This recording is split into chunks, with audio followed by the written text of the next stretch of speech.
এবার নজর রাখবো যে খবরের দিকে। প্রাথমিকের প্যানেল প্রকাশের নিষেধাজ্ঞা খারিজ হলো। সিঙ্গেল বেঞ্চের থেকে এই রায় খারিজ হলো ডিভিশন বেঞ্চে, এমনটাই জানা যাচ্ছে। প্রাথমিকের প্যানেলের প্রকাশের যে নিষেধাজ্ঞা তা খারিজ হলো, সিঙ্গেল বেঞ্চের রায় খারিজ ডিভিশন বেঞ্চে। 2016 প্যানেল প্রকাশের নির্দেশ ছিল সিঙ্গেল বেঞ্চের, এর বিরুদ্ধে ডিভিশন বেঞ্চে প্রাথমিক শিক্ষা পর্ষদ প্রাথমিকের প্যানেল প্রকাশের নিষেধাজ্ঞা খারিজ।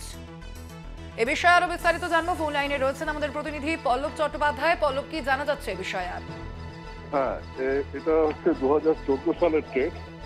2016 সালের থেকে নিয়োগ প্রক্রিয়া শুরু হয়েছিল।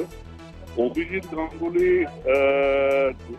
নির্দেশ দিয়েছিলেন যে আগামী 15 জানুয়ারির মধ্যে প্রাথমিক শিক্ষা পর্ষদকে 2016 সালের প্রাথমিক নিয়োগের প্যানেলটা প্রকাশ করতে হবে।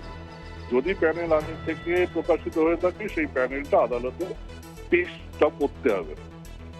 এই নির্দেশটাকে পর্ষদ ডিভিশন বেঞ্চের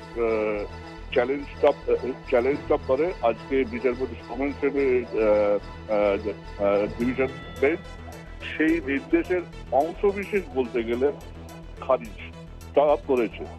কিন্তু একই সঙ্গে জানিয়েছে যে মূল মামলাটা যেরকম বিচারপতি অভিজিৎ গাঙ্গুলির কাছে ছিল সেরকমই শুনানিটা হবে, এবং সঙ্গে এটাও জানিয়েছেন যে যদি আপনাদের প্যানেল বেরিয়ে থাকে সেই প্যানেল কোর্টে পেশ করতে আপনাদের সমস্যাটা কি। সুতরাং প্যানেলটা প্রকাশ একেবারে করা যাবে না এই রকম কোনো নির্দেশ কিন্তু আজকে নেই।